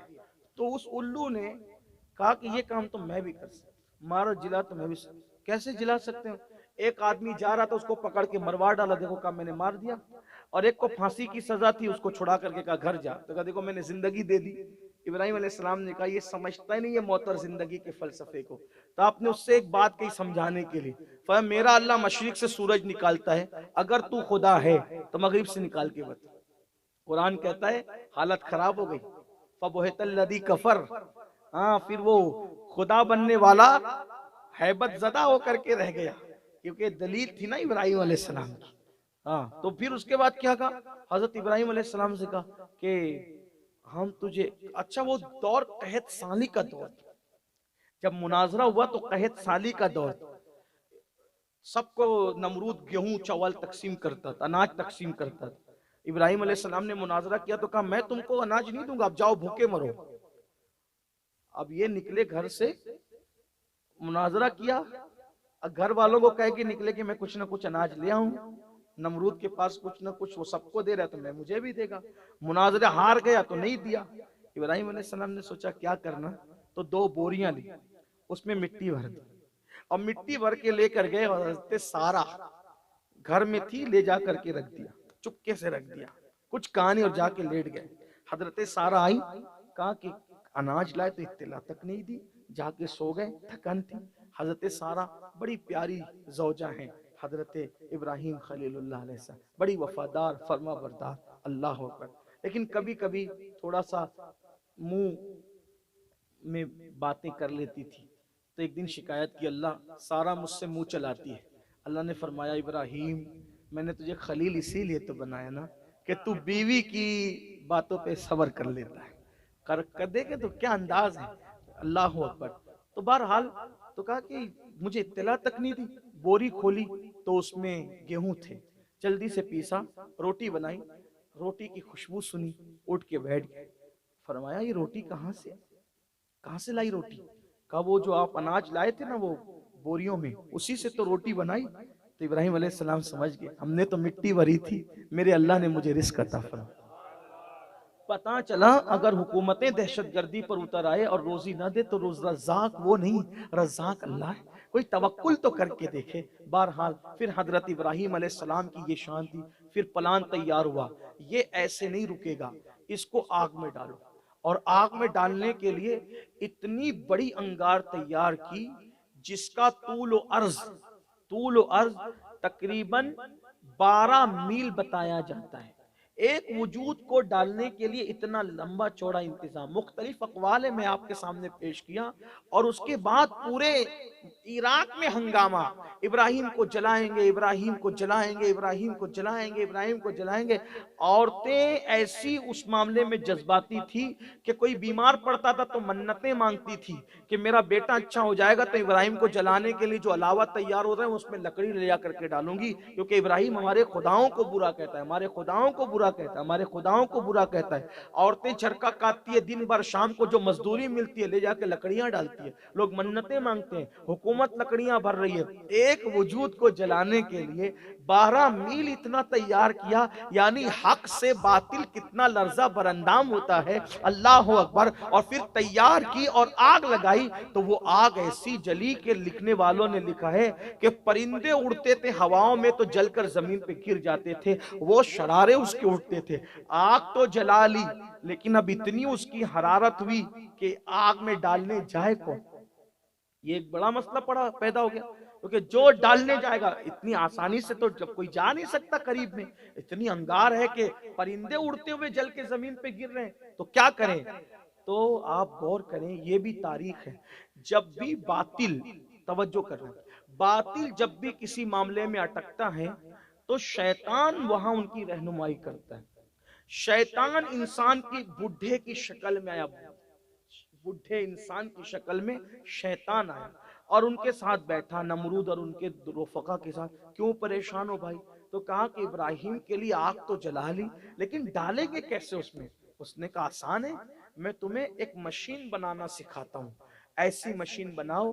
ये तारीख है जनरल नॉलेज वालों के लिए कि मेंजनीक, जिसको गोफन कहते हैं, ये मेंजनीक बनाना इंसान को शैतान ने सिखाया, यानी कुछ बातें भी शैतान सिखाता है।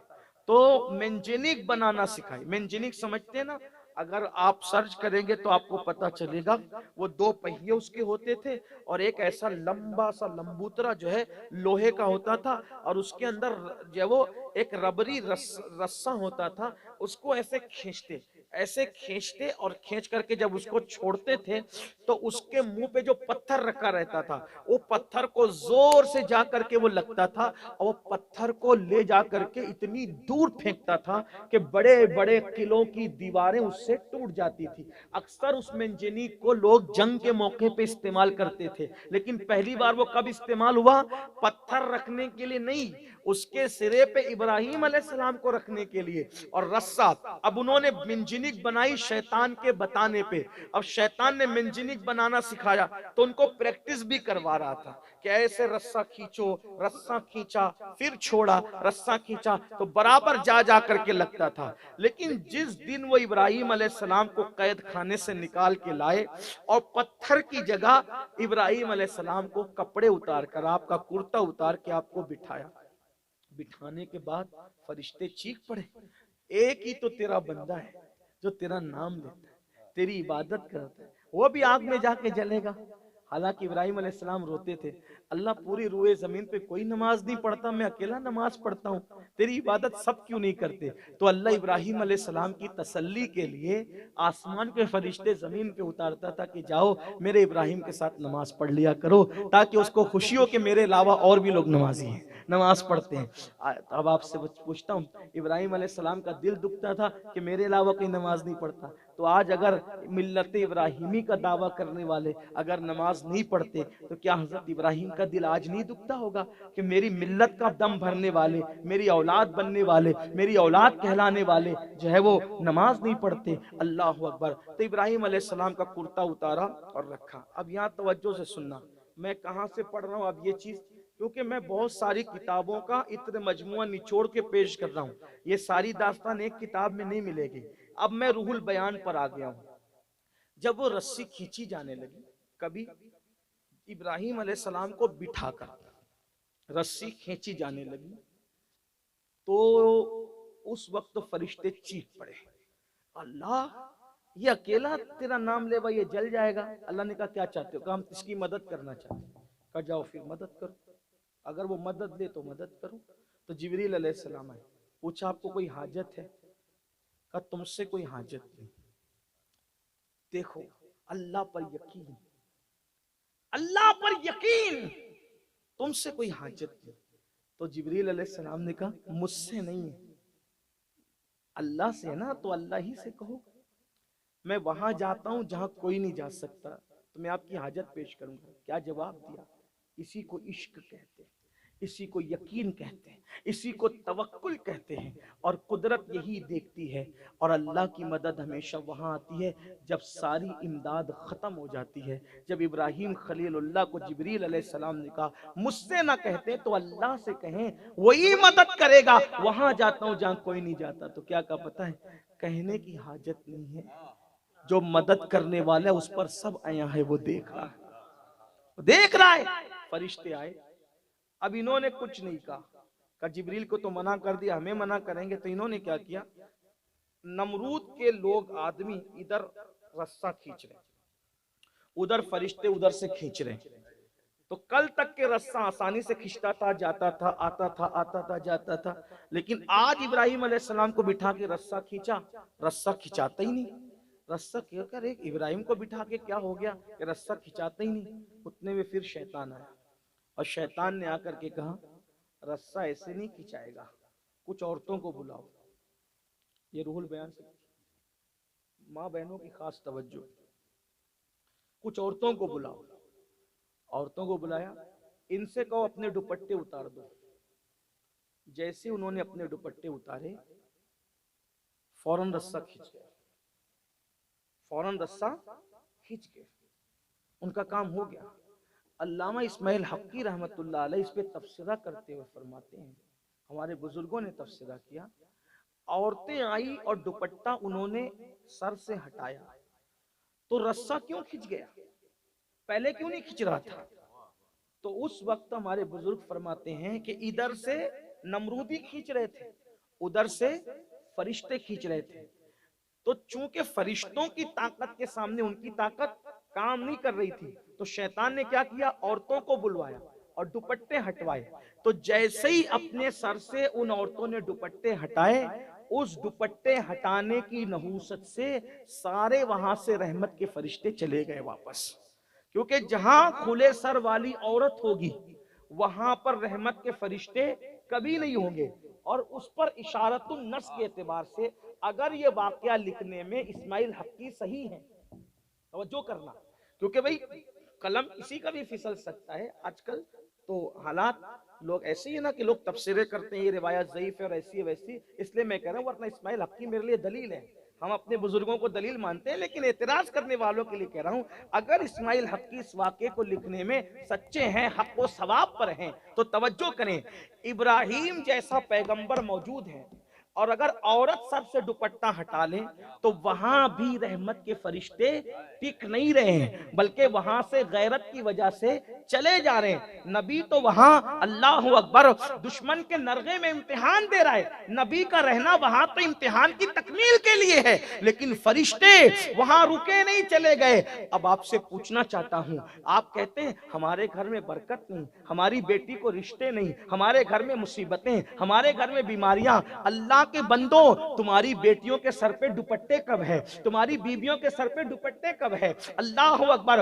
रहमत कब होगी? जब रहमत के फरिश्तों का नुज़ूल होगा। बरकत कब होगी? जब रहमत के फरिश्तों का नुज़ूल होगा। जिस घर में रहमत के फरिश्ते कभी आए ही नहीं, उस घर में रहमत का नुज़ूल कैसे होगा? फिर आप तावीज कितने भी बड़े पीर से ले लो, जिस घर में रहमत के फरिश्ते ना आए उस घर के अंदर रहमत नहीं आ सकती। याद रखो, अल्लाह अकबर। ये फलसफा शैतान ने नमरूदियों को बताया, अगर रहमत के फरिश्तों को हटाना है तो औरतों को नंगे सर करके लाके खड़ा कर दो, रहमत के फरिश्ते चले जाएंगे। इसीलिए यहूद और इस्लाम दुश्मन ताकतों ने ऐसा किया कि हमारी बेटियों को आधी आस्तीन के कपड़े पहना दिए, उनके सरों से दुपट्टे हटवा दिए। अल्लाह अकबर। औरतों को नंगा किया जा रहा है, औरतों को उरिया किया जा रहा है, औरतों को बेपर्दा किया जा रहा है, ताकि रहमत के फरिश्तों से तुम महरूम हो जाओ और तुम दर दर के भिखारी बनो। अगर रहमतें चाहते हो तो अपने घर की खवातीन से कहो कि वो अपने घर में रहें, तब भी कम से कम सर को ढांक करके रखें। बल्कि इससे बड़ी एक बात अल्लामा इस्माइल हक्की ने लिखी कि जब अल्लाह के रसूल अलैहिस्सलाम पहली वही के बाद घर में आए। तवज्जो कर, ये सूरतुल अंबिया के बाब में उन्होंने लिखी, इस्माइल हक्की अलैहिस्सलाम। जब हुजूर घर में तशरीफ लाए तो हजरत खदीजा से कहा, अम्मा खदीजा पाक से, ज़म्मिलूनी मुझे चादर उड़ाओ। तो कहा क्या हुआ? फरमाया मैं एक फरिश्ता देख रहा हूँ, मैं एक फरिश्ता देख रहा हूँ।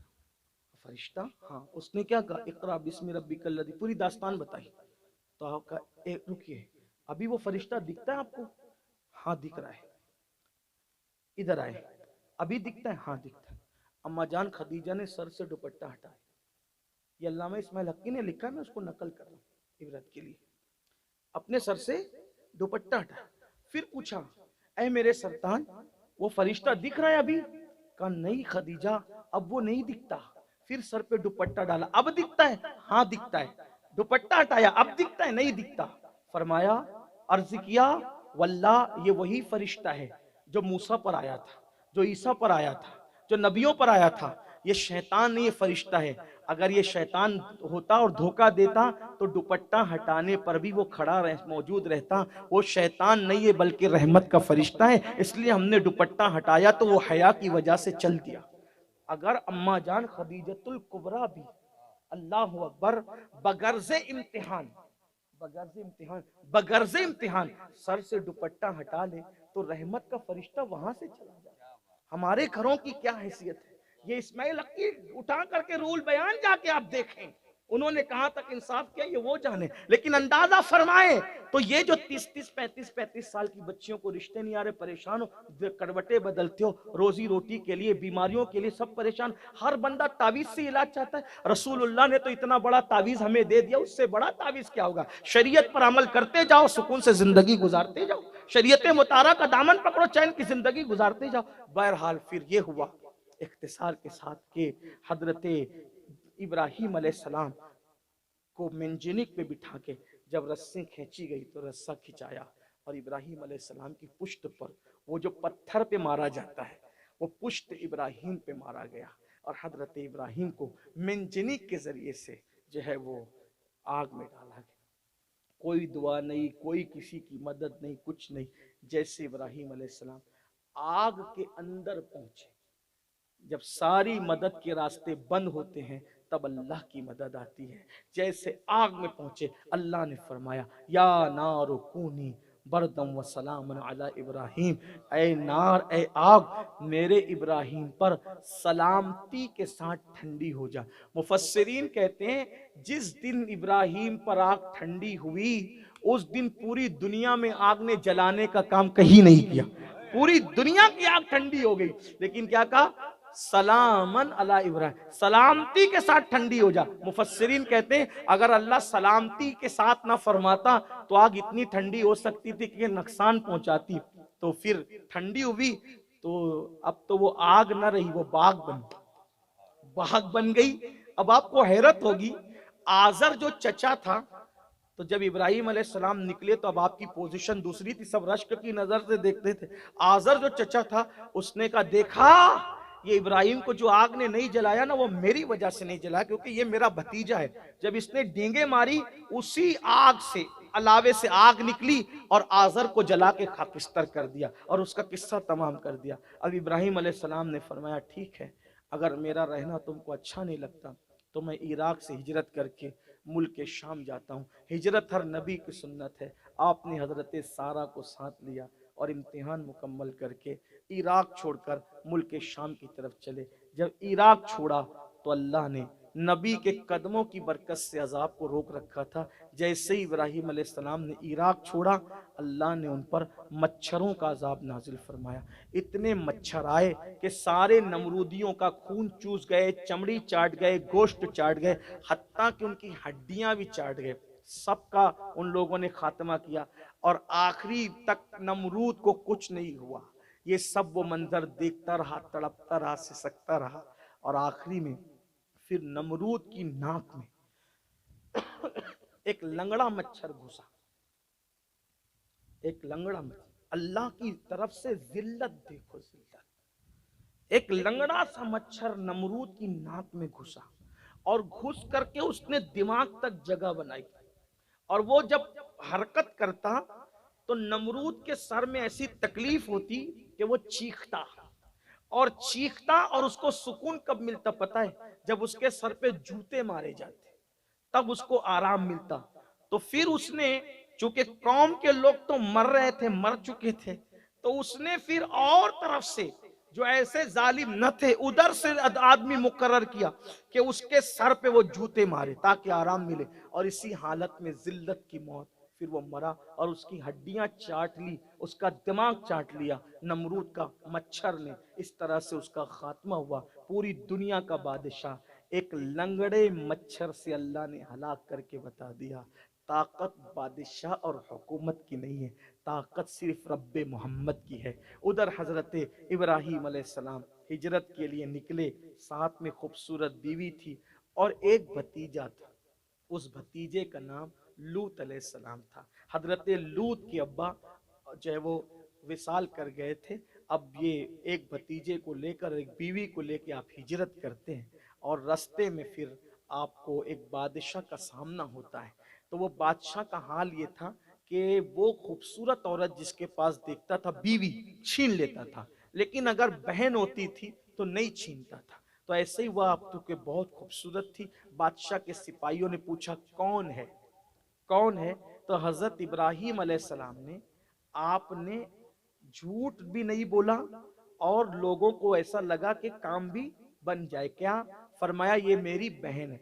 चूंकि हर औरत और मर्द आदम के रिश्ते से बहन भाई होते हैं, इसको मंतिकी बात कहते हैं। बहरहाल आपने कहा ये मेरी बहन, और मुराद क्या लिया कि ये भी आदम की बेटी और मैं भी आदम का बेटा। बहरहाल ले गए, उसके बाद भी उनकी नीयत खराब हुई, ले गए और जैसे ही बादशाह हजरत सारा पे हाथ डालता है उसको फालेज हो जाता है, उसके हाथ पैर की ताकत खत्म हो जाती है। फिर उसके बाद जब तौबा करता है तो फिर ताकत आती है, फिर हाथ डालता है तो वही होता है। तो उसने कहा ए खातून, तू वाकई अल्लाह की बरगजीदा बंदी है कि मैं तुझे हाथ बढ़ाने जाता हूं तो मेरे हाथ की ताकत और पैर की ताकत छीन जाती है। ऐसा ही एक और लड़की है जिसकी तरफ मैंने हाथ बढ़ाया था, तो ऐसे ही मेरे साथ हुआ था, तो मैंने उसको कैदी बना के रखा। तो वो तेरी ही बिरादरी की है, मैं उसकी तरफ हाथ न बढ़ा सका। मैं तुझे भी आजाद करता हूं और उसको भी तेरे साथ आजाद करता हूं। तो वो बहुत खूबसूरत खातून थी और वो भी किसी बादशाह की बेटी थी जो ये बादशाह उठा करके फौजों के जरिए से लाया था और उन पर दस्त दराजी न कर सका था। जब साथ किया, हजरत सारा ने अपनी ही जैसी बिल्कुल खूबसूरत और नूरानी खातून को देखकर पूछा तेरा नाम क्या है? तो अर्ज किया मुझे हाजरा कहते हैं।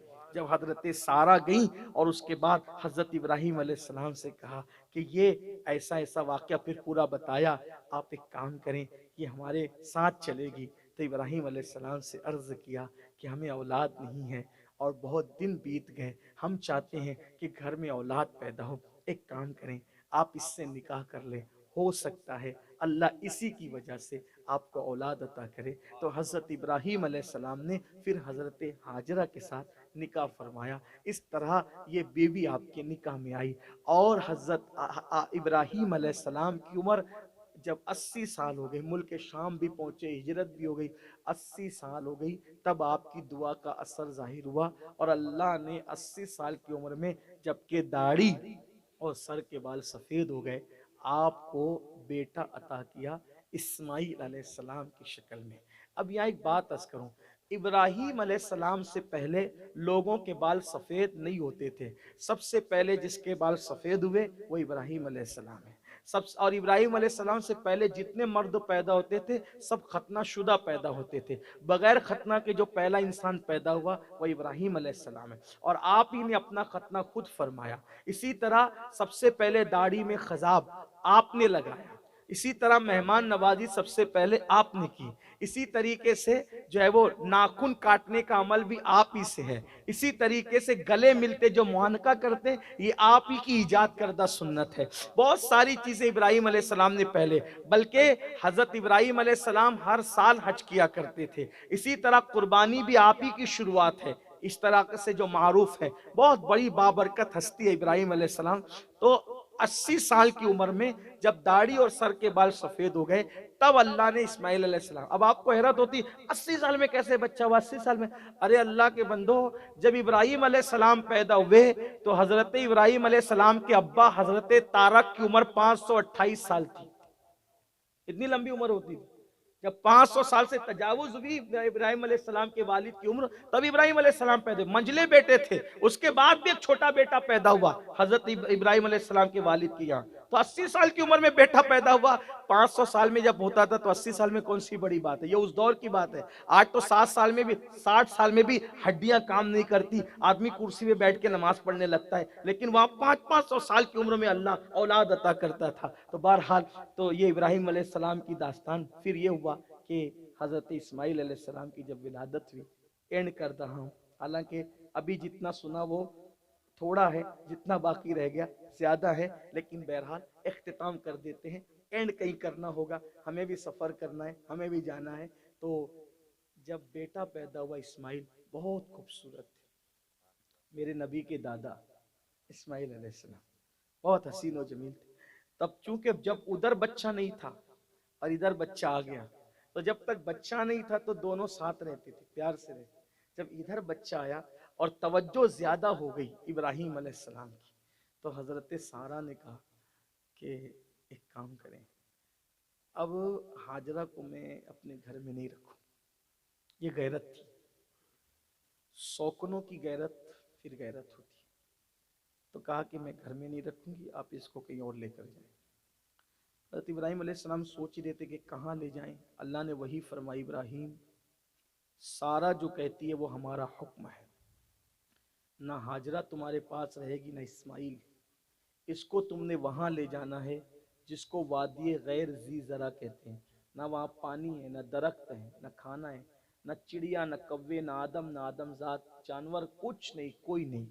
जिसको आजकल हम मक्का शरीफ कहते हैं, वही वादी गैर जी जरा थी। ना पानी था, ना खाना था, ना चील कव्वे परिंदे शजर, कुछ नहीं था। एक चटियल सा मैदान, गोया के यूं समझ ले कि जिसको मार डालना उसको वहां डालना है, वहां जाने के बाद इंसान ने मर ही जाना है।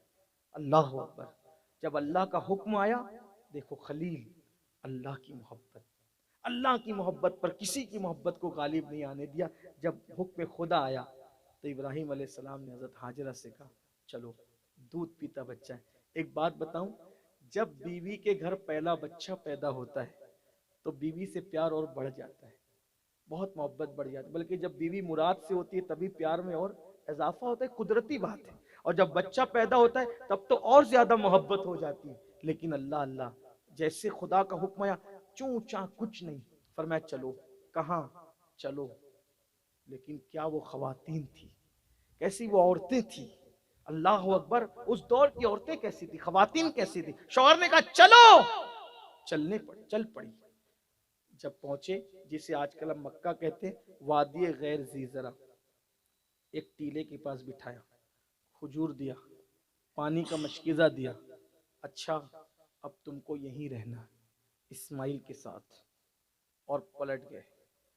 हजरत हाजरा उठी, मेरा कसूर क्या है, मेरी गलती क्या है, आप मुझे यहाँ छोड़ के जा रहे हैं? ये वादी गैर जी जरा, ये जंगल चटियल मैदान, दरख्त नहीं, साया नहीं, कुछ नहीं, आप मुझे कहाँ छोड़ के जा रहे हैं?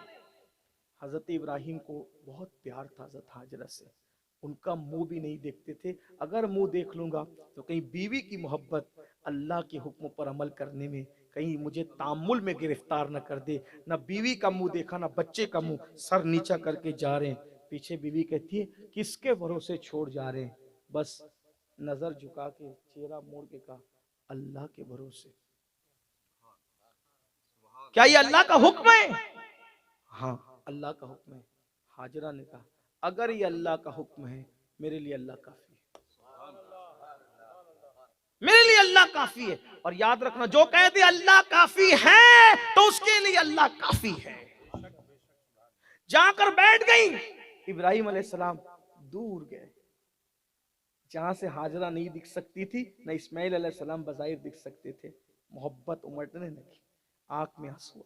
इंसान इंसान ही होता है, इंसान इंसान ही होता है। मोहब्बतें मोहब्बतें होती है, प्यार प्यार होता है। बीवी का प्यार प्यार, बच्चों का प्यार प्यार, खूब रोए।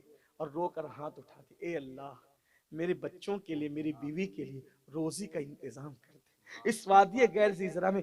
देखो अब तवज्जो करना, बात एंड को पहुंच रही लेकिन आई बड़ी खूबसूरत सी बात है। ए अल्लाह मेरे बच्चों के लिए, मेरी बीवी के लिए रोजी का इंतजाम करना, जिंदगी का इंतजाम करना। मौला ये चटियल मैदान है, इसको आबाद करना और इस इलाके की तरफ लोगों की तवज्जो कर दे, लोगों को यहाँ ऐसे भेज, तवज्जो करे, तसव्वुर में लाए आज के मक्का को और खलील की दुआ को, दुआए खलील को। ए अल्लाह इसे आबाद कर, रोजी का इंतजाम कर और लोगों की तवज्जो को इस जानिब माइल कर। यहाँ लोग ऐसे आए जैसे परिंदे घोंसलों की तरफ आते हैं, यहाँ लोग ऐसे आए जैसे परिंदे घोंसलों की तरफ आते हैं। जब मैं हाजियों को बसों से उतरते हुए और टुकड़ियों के साथ लब्बैक पढ़ते हुए हरम की तरफ जाते देखता हूँ तो मेरा दिल कहता है दोहाए खलीली का असर है, क्योंकि परिंदे घोंसले की तरफ जाते हैं तो जमात दर जमात जाते हैं, टुकड़ी दर टुकड़ी जाते हैं, आवाज करते हुए जाते हैं। किसी शहर की तरफ तवज्जो करना, किसी शहर की तरफ इतनी कसरत के साथ लोग सफर नहीं करते जितनी कसरत के साथ शहर मक्का की तरफ सफर किया जाता है। ये दुआए खलीली का नतीजा है और कुछ नहीं था। क्या दुआ की? अल्लाह रोजी का इंतजाम कर। अब चूंकि बंदा जब कुर्बानी दे तो अल्लाह जाय नहीं करता ना, मन ततव्वा खैरन फइन्नल्लाह शाकिरुन अलीम। तो अल्लाह ने फरमाया जिब्रील वादिये गैर ज़ी ज़रा में मेरे खलील ने बीवी बच्चा छोड़ दिया, एक काम करो, ये फल चाहता है ना, यहाँ फल चाहिए, मुल्क शाम जाओ, एक शहर उठाओ, पूरा शहर, तवज्जो करें, एक पूरा शहर उठाओ और उस शहर को लाओ और काबे का तवाफ कराओ शहर को, और लाकर मक्के के बाजू में रख दो। ये शाम का शहर होगा लेकिन रहेगा कहाँ? मक्के के बाजू में। तो उस शहर को, मुल्क के शाम के शहर को उठाया जिब्रील ने और उस पूरे टुकड़े को ला करके काबे का तवाफ कराया। तो जो शहर ने तवाफ किया उसी को कहते हैं ताइफ। इसीलिए जो ताइफ है ना वो है शाम का, लेकिन रखा हुआ है मक्के के बाजू में। इसलिए देखना मक्के में टेम्परेचर कितना भी हाई होगा लेकिन ताइफ के अंदर जो शाम का मौसम होगा वही ताइफ का मौसम होगा। तो पता चला ये मुल्क के शाम का उठाया हुआ शहर यहाँ आया। और फिर आप देखें पूरी दुनिया में कोई मौसम का फल मिले ना मिले, आप मक्का जाएं तो वहां हर मौसम का फल आपको मिलेगा। हजरत हाजरा रुक गई, बैठ गई, खजूरें चंद दिन में खत्म हो गई। उसके बाद अल्लाह अकबर, पानी खत्म हो गया और फिर जब खजूरें खत्म हुई, पानी खत्म हुआ, इस्माइल अलैहिस्सलाम का गला खुश्क होने लगा तो फिर रोने लगे, दूध सूख गया, रोने लगे। और फिर आपने सोचा अब तो मौत के सिवा कुछ नहीं, लेकिन कहा था मेरे लिए अल्लाह काफी है। तो आपने बच्चे को जमीन पे लिटाया, अपने बच्चे को, और पानी की तलाश में निकली। दो छोटी छोटी पहाड़ियां थी, पहाड़ पे खड़ी होती, छोटे टीले पे इधर उधर पानी देखती और फिर इधर नहीं दिखा तो उधर के पहाड़ पे जाती। तो जब चलते चलते उतरती, बच्चे का ख्याल आता, अपने बच्चे का, तो तेजी से दौड़ने लगती और फिर उधर जाती, वहां देखती, नजर नहीं आता। तो वो जो छोटी छोटी पहाड़ियां थी ना, एक को सफा कहते हैं, एक को मरवा कहते हैं। और जब आप ख्याल में दौड़ती थी वहां हमें भी अल्लाह दौड़ाता है, जाओ दौड़ो। हाँ, कुछ लोग कहते हैं ये बुजुर्गों का तरीका जिंदा करना क्या है? मैंने कहा उसी को हज कहते हैं। हज यादों को मिटाने का नाम नहीं, हज तो यादों को ताजा करने। अरे हाजरा दौड़ रही थी पानी के लिए, आज पानी की क्या कमी है? वहां तो पानी निकला हुआ है, इतना है कि जितना कहीं नहीं उतना पानी हुआ है, क्यों दौड़ते हो? और कहा अल्लाह दौड़ा रहा है। और आप देखें कोई शरीफ आदमी कहीं दौड़े तो लोग हैरत से देखेंगे, यार हाफिज सिराज क्यों दौड़ रहे, शरीफ हाफिज अब्दुल रहीम क्यों दौड़, हाजी शब्बीर पटेल क्यों दौड़, हाजी खलील क्यों दौड़ रहे? ये लोग दौड़ने वाले लोग हैं, शरीफ लोग दौड़ा नहीं करते। लेकिन सारे शरीफों को जब तक वहां दौड़ेंगे नहीं, उम्रा मुकम्मल नहीं हो रहा है, हज मुकम्मल नहीं हो रहा है। क्या बताया जा रहा है, क्यों दौड़ाया जा रहा है? कहा यह अकल का काम नहीं है, मेरे महबूब बंदों की यादों को मिटाना नहीं, बल्कि मेरे महबूब बंदों की यादों को जिंदा करने का नाम इबादत है। दौड़ रही है, दौड़ रही है, आखिरकार अल्लाह अकबर, माँ तड़पती है। और जब माँ तड़पती है और तड़प कर बच्चे को देखती है तो फिर क्या होता है, वही शहजादा खलीलुल्लाह का जिसे ज़बीउल्लाह बनना था, पैरों को ज़मीन पे रगड़ते हैं तो पानी का चश्मा फूट पड़ता है। जब पानी देखा तो करीब गई, बस एंड पे पहुंचते हैं हुसूल बरकत के लिए। माँ की अजमत क्या है, माँ तड़पती है। लोग माँ को क्या समझते हैं, माँ तड़पती है तो जमजम निकलता है, माँ तड़पती है तो जमजम निकलता है। ये माँ की तड़प की शान है। लोग माँ की तड़प को तो समझे, सफा मरवा पर खड़े होने वाली तड़पती हुई माँ की जब तड़प बढ़ी तो शहजादे के पैरों की रगड़ से पानी का चश्मा फूटा। फौरन गई और ख्याल था, उजलत था, ये पानी बह के खत्म न हो, तवज्जो, ये पानी बह के खत्म न हो जाए। तो जल्दी से वहां पर जो है वो मिट्टी लगाई और उजलत में पानी से बात करने लगी। पानी से बात कर, अलमाओ जम जम, ए पानी रुक रुक, ये मत कहीं जा, यही रुक। आका फरमाते हैं, अल्लाह मेरी दादी हाजरा पे रहमत फरमाए, अगर उन्होंने पानी को जम जम न कहा होता, रुक रुक न कहा होता, तो वो पानी पूरी रुए जमीन पे फैल जाता। जमीन का 1 इंच टुकड़ा ना मिलता जहां जमजम न फैला, बल्कि जमजम होता भी नहीं, वो तो फिर लहरने वाला होता, बहने वाला होता। वो जमजम जो निकला, अल्लाह को अदा इतनी पसंद आई, उन्होंने तो रुकने के लिए जमजम कहा।